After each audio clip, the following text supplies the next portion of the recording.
Assalamualaikum warahmatullahi wabarakatuh. Waalaikumsalam warahmatullahi wabarakatuh. Selamat pagi semuanya. Apa kalian semuanya sehat? Alhamdulillah sehat. Nah, di kesempatan kali ini kita itu akan mengadakan konseling kelompok ya mengenai perencanaan karir. Nah, sebelum memulai kegiatan, sebaiknya kita berdoa dulu. Berdoa dimulai.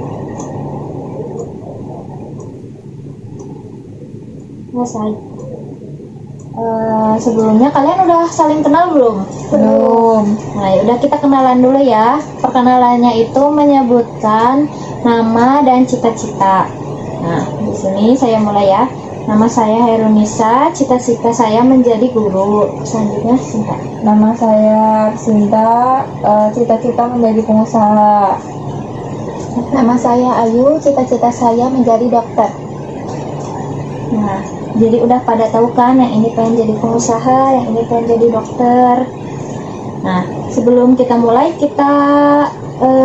saya kasih tahu tujuan dari konseling kelompok dulu ya. Jadi konseling kelompok itu yang pertama tujuannya supaya klien dapat menemukan dan memahami dirinya sendiri. Kemudian juga klien itu bisa mengembangkan kemampuan berkomunikasi antar individu. Jadi karena konseling kelompok itu nanti kita akan banyak berdiskusi ya.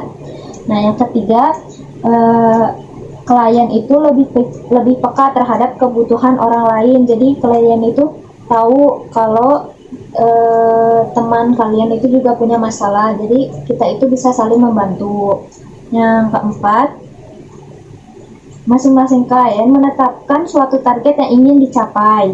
Yang kelima, klien semakin menyadari bahwa hal-hal yang memprihatinkan bagi dirinya kerap menimbulkan rasa prihatin dalam hati orang lain.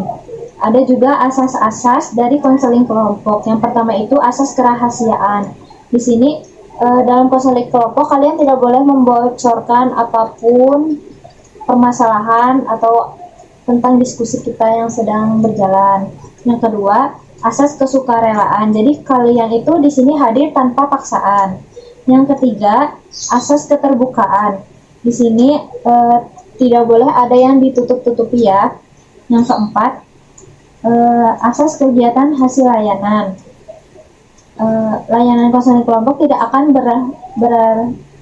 berhenti bila klien yang dibimbing tidak akan melakukan kegiatan dalam mencapai tujuan-tujuan bimbingan. Yang kelima, asas kenormatifan. Dalam kegiatan konseling kelompok, setiap anggota kelompok dapat menghargai pendapat orang lain. Yang keenam, ada asas kekinian. Masalah yang dibahas itu harus bersifat sekarang. Masalahnya bukan masalah yang dulu-dulu, jadi kayak masalahnya itu yang sedang terjadi sekarang gitu. Nah, apa ada pertanyaan? Tidak. Nah, baik. Sebelum kita lanjut kegiatan berikutnya, kita ice breaking terlebih dahulu ya. Ice breakingnya itu gampang kok. Yang kalau saya bilang pagi, maka tepuk 1 kali. Kalau saya bilang siang, tepuk 2 kali. Kalau saya bilang malam, hening. Bisa dimulai? Bisa. Pagi, siang, malam, malam, siang, pagi, malam, siang. Sepertinya ngantuk semua ya. Ya udah. Tadi kan udah pada nyebutin kan cita-citanya itu apa? Sinta ingat nggak Ayu cita-citanya apa? Dokter. Nah, jadi dokter. Kalau Ayu tahu cita-citanya Sinta apa? Pengusaha. Nah, kalian udah punya cita-cita nih, bagus. Nah, sebelum kita ini, Ibu mau tanya, apa yang sudah kalian lakukan untuk menggapai cita-cita kalian? Ayo.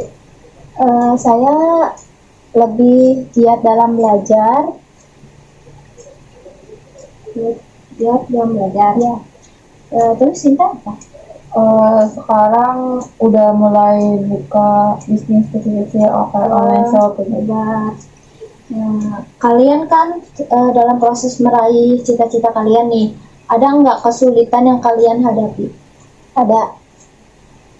Apa kesulitan aja? Kadang-kadang itu suka minder gitu kalau misalkan lagi belajar bareng teman, bareng kelompok gitu, merasa banyak kurangnya. Terus juga dari faktor ekonomi, takut nggak bisa masuk kuliah jurusan kedokteran, kayak gitu. Sinta ada saran nggak buat Ayu?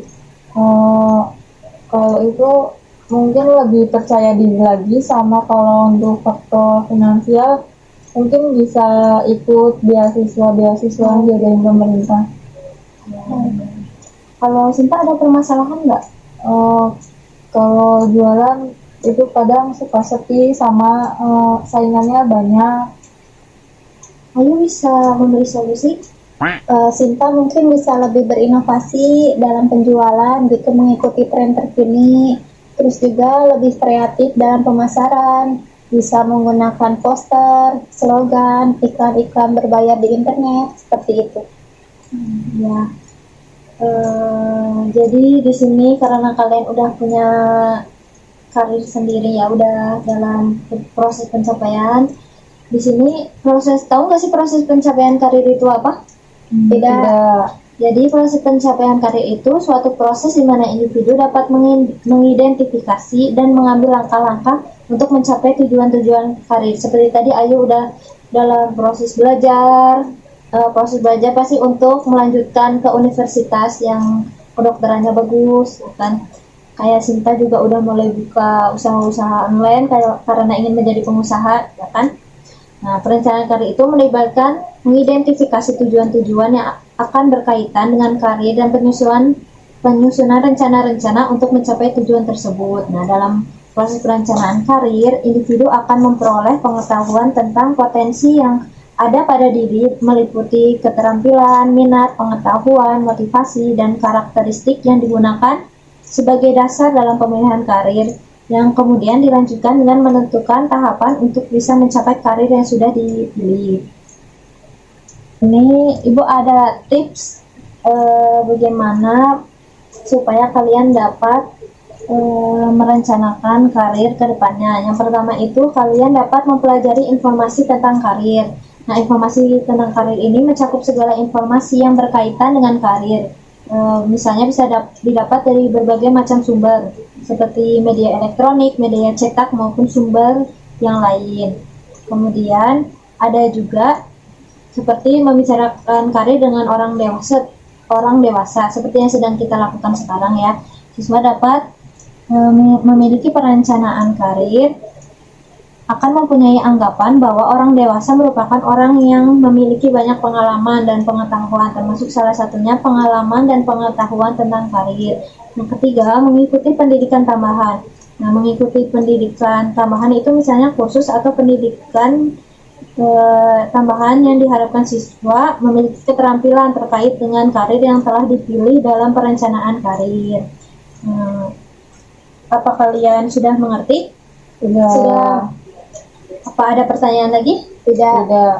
Nah, sekian konseling kelompok kali ini. Saya ucapkan terima kasih atas kehadirannya. Tapi sebelum kita tutup, saya ingin membagikan formulir untuk diisi ya. Nanti kalau sudah selesai diisi bisa dikembalikan ke saya. Jadi sekarang kita tutup dulu aja ya. Mari kita tutup konseling kali ini dengan bacaan hamdalah bersama-sama. Alhamdulillahirrahmanirrahim. Assalamualaikum warahmatullahi wabarakatuh. Waalaikumsalam warahmatullahi wabarakatuh.